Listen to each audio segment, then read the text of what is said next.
I am Amisah and I'm going to present to you about treatments for mutism. Assalamualaikum and hi everyone! Before I start my part of the presentation, I would like to try a short activity. Let's check it out. Okay, so everyone, what did you have for breakfast today? Mm,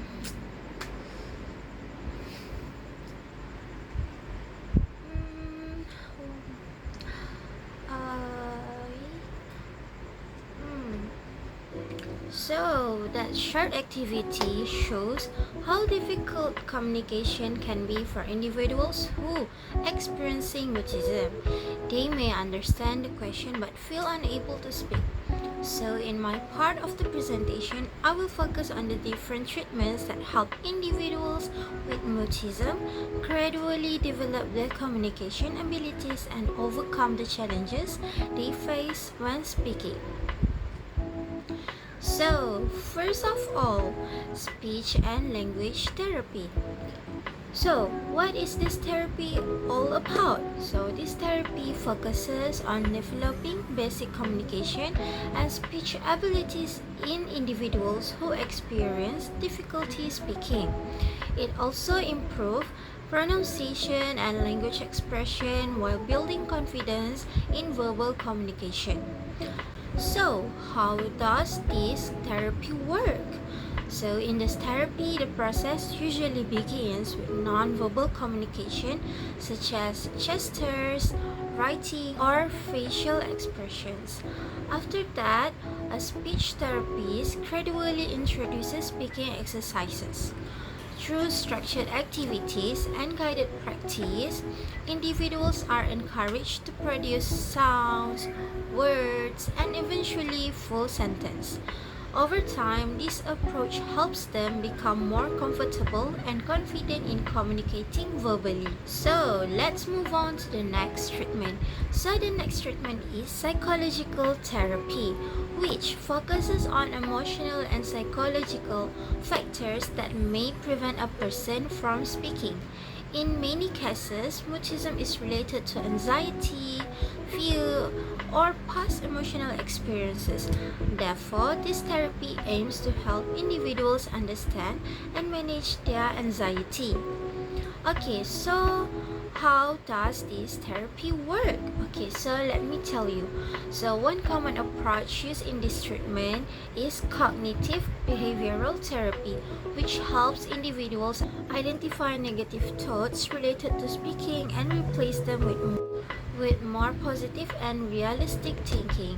So, the therapist may also use relaxation techniques and gradual exposure to speaking situations so that individuals slowly become more comfortable communicating in social environments.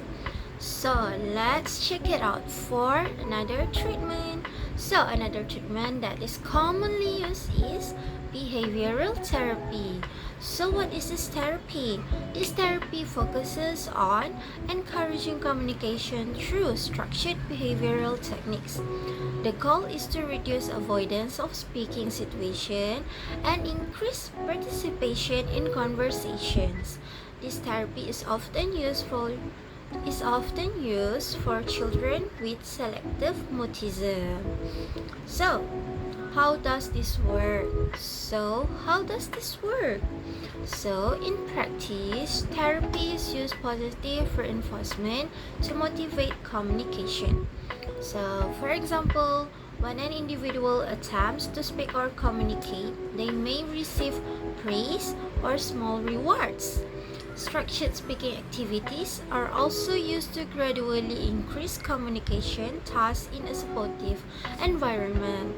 Over time, this method helps individuals feel less anxious about speaking. But in some cases, medication may also be used as part of the treatment. Medication is usually recommended when mutism is associated with severe anxiety or other mental health conditions.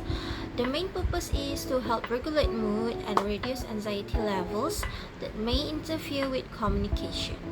So, this kind of therapy is doctors may prescribe medications such as fluoxetine, or sertraline, which are commonly used to treat anxiety and related disorders.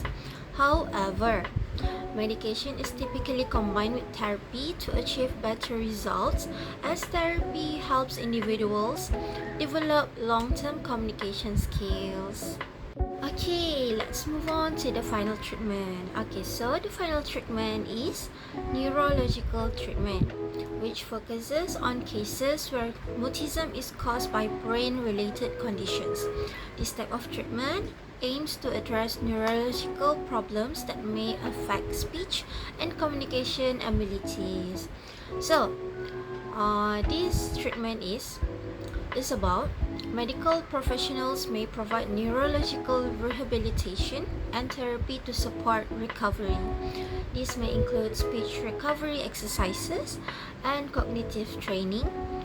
And the doctors also monitor the patient's condition and provide appropriate medical care for conditions such as akinetic mutism, which is associated with brain injuries or neurological damage.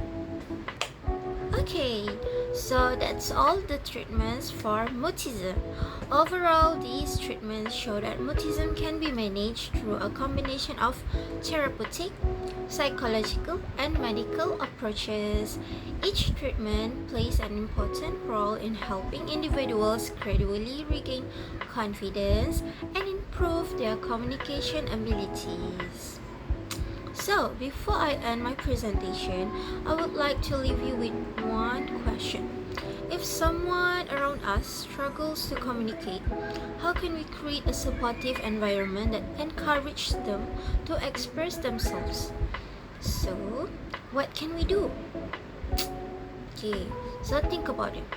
Understanding conditions such as mutism help us become more patient, empathetic, and supportive in our interaction with others.